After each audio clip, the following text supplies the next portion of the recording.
जय माँ गायत्री, जय गुरुदेव। गायत्री से संकट निवारण में आज एक और अत्यंत ही चमत्कारी घटना को प्रसारित करते हैं। जानते हैं कैसे माता गायत्री ने एक अपने भक्त को षड्यंत्रकारियों से बचाया, उनकी ही माता के रूप में आकर रास्ता दिखाया और राह निकाला। आइए जानते हैं उन्हीं के शब्दों में। श्री शिव प्रसाद शुक्ल समदा घुमनी से लिखते हैं, मैं प्रथम साधारण रूप से गायत्री उपासना कर लिया करता था। मैं प्रतिष्ठा पूर्व स्थिति प्राप्त कर अपना सुखद जीवन व्यतीत कर रहा था।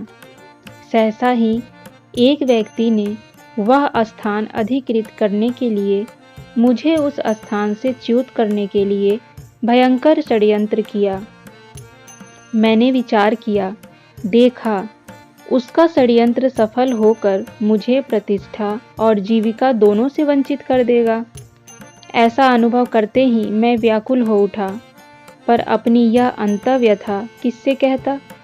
चिंता से मन प्राण आच्छन्न हो रहे थे। नींद का कहीं पता ही नहीं था। ठीक मध्य निशा थी, सभी सो चुके थे।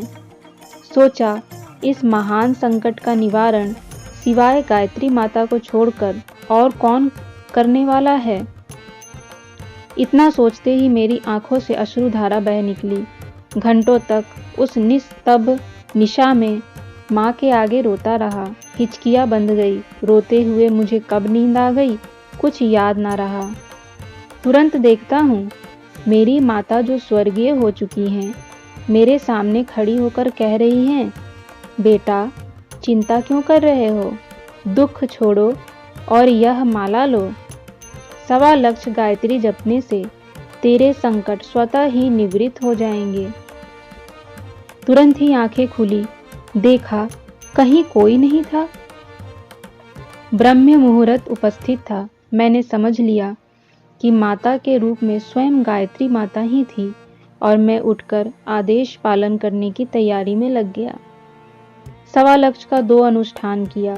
एक बार पुनीत सरयू नदी के तट पर बैठकर भगवान राम की जन्मभूमि अयोध्या में, और दूसरी बार ऋषि मुनि सेवित पुण्य सलीला भागीरथी के पावन पुलिन पर स्थित होकर ऋषिकेश में, और मेरी प्रतिष्ठा एवं अन्य स्थितियां पूर्व के रूप में रहते हुए ही उज्जवल और गहरी हो गई। षड्यंत्रकारी महोदय अपना दिवस नाहिम दरिद्रम सम दुख जग माही का अनुभव लेते हुए काट रहे हैं। तो इस तरह से माता ने मेरी रक्षा की और मेरा सर्वांग विकास करते हुए मेरी सहायता की, और मुझे अपनी स्वर्गीय माता के भी दर्शन करा दिए। तो ऐसी हैं धन्य माता, ऐसी है गायत्री माता और उनके चमत्कार। धन्यवाद।